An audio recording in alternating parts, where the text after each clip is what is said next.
나야 조리망 흑백 요리사가 인기인데요. 흑백 요리사 프로그램을 보면 가장 두드러지는 장면이 있습니다. 축구장 30여 개 규모의 이 거대 시설에 근데 왜 층을 나누지 않고 비워뒀을까요? 넷플릭스가 이 예능 하나를 찍기 위해 안녕하세요. 공간 콘텐츠 이야기 들려드리는 우창균입니다.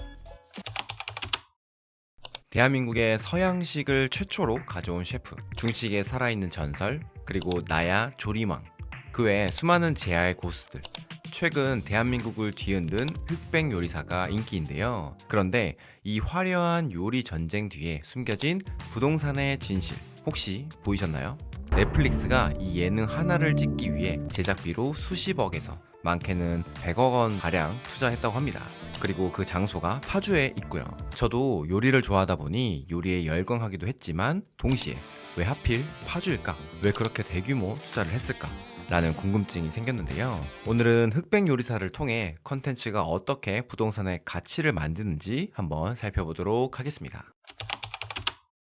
흑백 요리사 프로그램을 보면 가장 두드러지는 장면이 있습니다. 바로 흑수저와 백수저의 등장씬이죠. 여기서 아주 영리한 공간 전략이 숨어 있는데요. 먼저 흑수저들이 앉은 테이블을 보면요, 서로 마주보고 길게 늘어선 파티 테이블 형식입니다.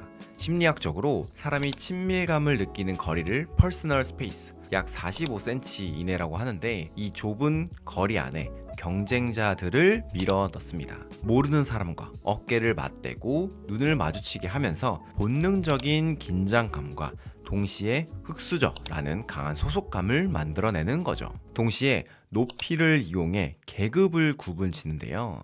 백수저들은 어디서 나타나나요? 약 5m 높이의 상층부에서 등장을 합니다. 이 스튜디오의 전체 층고는 무려 15m인데요. 아파트 5층 높이죠. 여러분, 사람은 본능적으로 위를 올려다 볼 때 압박감을 느낍니다. 시선이 15도만 위로 향해도 눈의 근육이 피로해지고 심리적으로 위축이 되죠. 반대로 위에서 아래를 내려다 보는 사람들은 지배력을 느끼기도 합니다. 공간의 높이가 곧 계급의 높이인 거죠. 제작진은 15m의 수직 공간을 활용해 백수저의 권위와 흑수저의 도전이라는 그림을 만들었습니다. 흑백 요리사를 촬영한 곳은 파주의 스튜디오 유지니아라는 곳인데요. 이 스튜디오는 15m 공간을 자랑합니다. 여기서 하나 의문점이 드는데 15m 높이면 보통 건물의 4에서 5층을 올릴 수 있는 높이입니다. 근데 왜 층을 나누지 않고 통으로 이렇게 비워뒀을까요? 일반적인 건물은 용적률이 굉장히 중요합니다. 100m 높이 건물을 층고 3m로 나누면 33개 층이 나오지만 10m로 나누면 10개 층밖에 안 나오죠. 임대료 수익도 3분의 1 토막이 나는 거죠. 하지만 스튜디오는 다른데요. 대형 스튜디오가 들어오려면 내부에 기둥이 하나도 없어야 합니다. 그래야 촬영이 용이하겠죠. 그리고 15m 높이를 기둥 없이 버티려면 양끝 구조에 그만큼 많은 비용이 발생하겠죠. 넷플릭스 같은 글로벌 OTT는 높은 층고와 넓은 공간감을 가진 스튜디오 촬영장을 활용해 다양한 카메라 앵글의 자유도, 조명과 특수효과, 장비를 마음껏 활용할 수 있습니다. 결국 3개 층을 지어서 평범한 창고 임대료를 받는 것보다 층을 포기하고 압도적인 스펙을 갖춰 글로벌 기업의 수십억짜리 프로젝트를 유치하는 것이 훨씬 고수익인 시대가 된 것입니다. 유지니아는 면적을 판 게 아니라 볼륨과 스펙을 판 것이죠. 근데 왜 하필 파주일까요? 강남에서도 먼 이 땅에 왜 스튜디오를 지었을까요? 그 중심에는 CJ E&M 스튜디오 센터가 있습니다.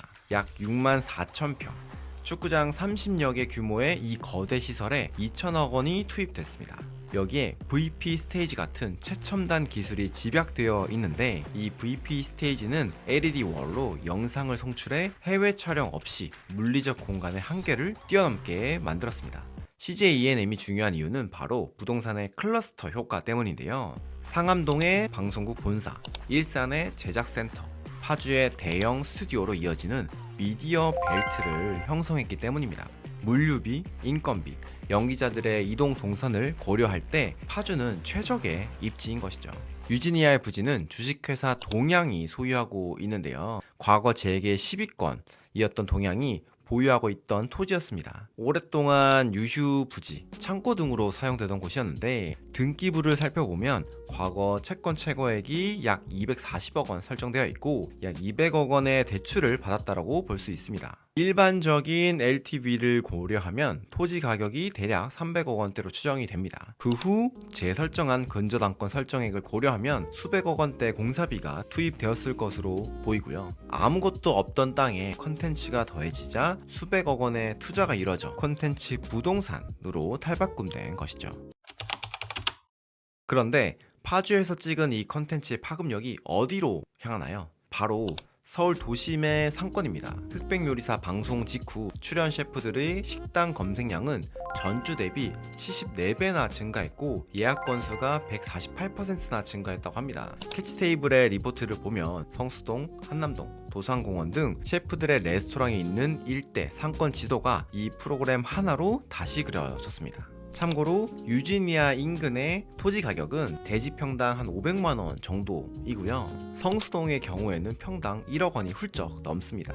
평당 가격이 20분의 1인 공간에서 만든 컨텐츠가 20배나 더 비싼 땅의 부가가치에 영향을 주고 있는 것이죠. 예전에는 강남 입지가 식당의 성공을 보장했다면 이제는 어떤 컨텐츠에 출연했느냐가 입지의 한계를 뛰어넘게 만듭니다. 부동산의 가치를 입지가 아니라 컨텐츠가 결정하는 역전의 시대가 온 것이죠. 흑백요리사와 스튜디오 유지니아를 통해 배울 수 있는 건 명확한데요. 이제 땅 주인보다 더 큰 권력을 갖는 건 그 땅을 채우는 컨텐츠의 주인입니다. 여러분이 건물주라면 단순히 몇 평짜리 건물을 지어야 하지?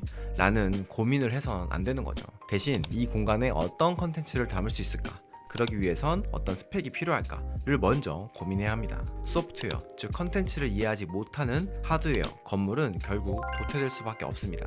4평이면 충분한 공간도 있고 15m 높이의 무주 공간이 필요한 공간도 있습니다. 중요한 건 그 공간이 담아낼 바로 컨텐츠인 것이죠. 오늘의 영상이 여러분에게도 도움이 되셨길 바라고요.